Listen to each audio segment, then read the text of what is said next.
Giza के pyramid प्राचीन मिस्रवासियों की बुद्धिमत्ता का प्रमाण हैं।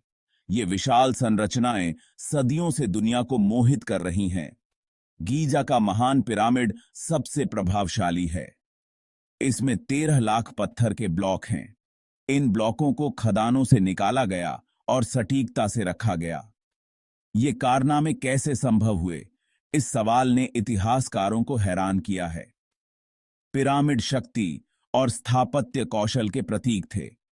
उनके निर्माण के रहस्यों को उजागर करने से हमें एक सभ्यता की झलक मिलती है।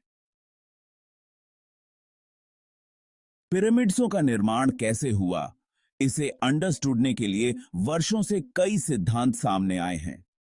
सबसे पहले और सबसे स्थायी थ्योरीजों में से एक में रैम्प्स का उपयोग शामिल है। समर्थकों का सजेस्ट है कि पिरामिड्सों के चारों ओर विशाल मिट्टी के रैंप्स बनाए गए थे, जिससे लबोरिक पत्थर के ब्लॉक्सों को प्रत्येक स्तर तक खींच सके। जबकि निस्संदेह कुछ हद तक रैंप्स का उपयोग किया जाता था। पिरामिड्सों के ऊपरी लेवलों के लिए आवश्यक रैंप्स के विशाल पैमाने और रसद इस सिद्धांत को समस्याग्रस्त बनाते हैं। अन्य सिद्धांत अधिक अपरंपरागत तरीकों का प्रपोज करते हैं, जैसे कि स्टोनों को लुढ़कने के लिए लट्ठों का उपयोग या उन्हें उठाने के लिए लीवर और भार की एक सिस्टम। पिरामिड्सों का निर्माण एक जटिल प्रक्रिया थी, जिसमें समय के साथ विकसित और परिष्कृत तकनीकों और नवाचारों के संयोजन की संभावना थी। हाल ही में हुई पुरातात्विक खोजों ने पिरामिडों के निर्माण पर नया प्रकाश डाला है, जो प्राचीन मिस्रवासियों द्वारा नियोजित तकनीकों में बहुमूल्य अंतर्दृष्टि प्रदान करता है। खुदाई से रैंप, औजारों और श्रमिकों के क्वार्टर मिले हैं।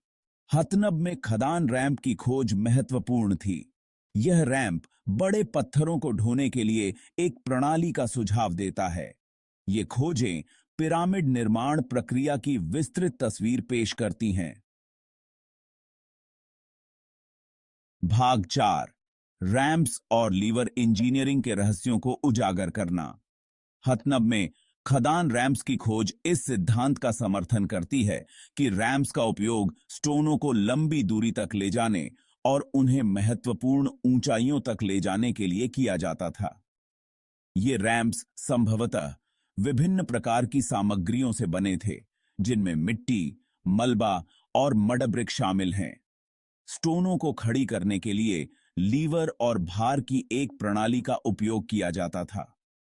लीवर सबसे पुराने और सबसे बुनियादी यांत्रिक उपकरणों में से एक ने लबोरिकों को अपनी शक्ति को कई गुना बढ़ाने और अकेले पार्श्विक शक्ति से प्रबंधित कर सकने की तुलना में कहीं अधिक वेट्सी ब्लॉक्सों को उठाने की अनुमति दी होगी। लीवर और काउंटरवेट को रणनीतिक रूप से स्थान देकर मिस्रवासी ब्लॉक्सों को उत्तरोत्तर रूप से उठा सकते थे, धीरे धीरे उन्हें उनकी वांछित ऊंचाई तक उठा सकते थे। भाग 5, स्मारकों के पीछे के मास्टरमाइंड, प्राचीन मिस्र के कुशल लेबरर्स।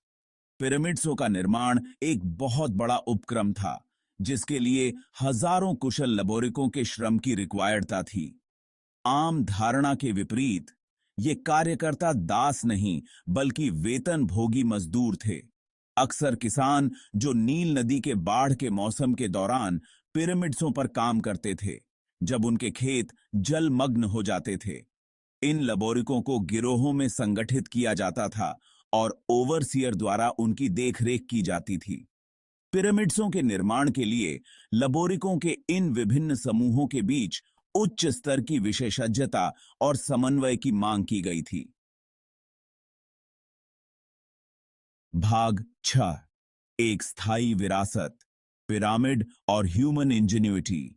गीजा के पिरामिड आज प्राचीन मिस्रवासियों की सरलता और डिटर्मिनेशनता के प्रमाण के रूप में खड़े हैं। वे उन अविश्वसनीय कारनामों की याद दिलाते हैं जिन्हें ह्यूमन सहयोग, सरलता और दृढ़ संकल्प के माध्यम से पूरा किया जा सकता है। हालांकि उनके निर्माण में उपयोग किए जाने वाले सटीक तरीकों को शायद कभी पूरी तरह से समझा नहीं सकेगा, पिरामिड विस्मय और आश्चर्य को प्रेरित करते रहते हैं।